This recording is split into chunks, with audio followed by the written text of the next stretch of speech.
అనుదిన నిత్యజీవపు మాటలు. దేవుని నామానికి మహిమ కలుగునుగాక. దేవుని వాక్యాన్ని చదువుకుందాము. నీ దేవుడనైన యెహోవానగు నేను, భయపడకుము, నేను నీకు సహాయము చేసేదనని చెప్పుచు నీ కుడి చేతిని పట్టుకొనిచున్నాను. యెషయా గ్రంథము 41వ అధ్యాయము 13వ వచనం. ఒక విశ్వాసి జీవితంలో అనేక కష్టములు, శోధనలు, వేదనలు రావడము సహజము. వీటి నుండి తప్పించుకునుట మనకు సాధ్యము కాదు. దేవుడే మనకు సహాయము చేయాలి.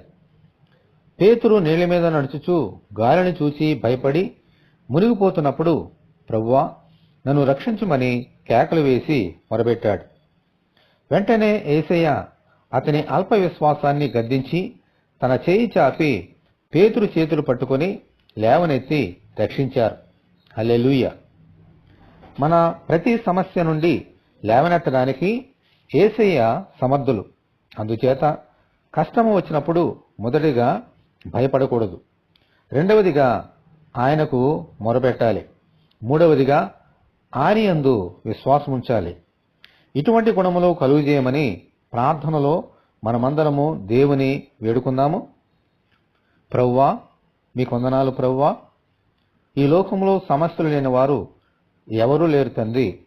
అయితే ఎటువంటి సమస్య వచ్చినా, వేదన వచ్చినా మేము భయపడక మీ యందు ప్రభువా విశ్వాసం ఉంచడానికి సహాయం దయచేయండి.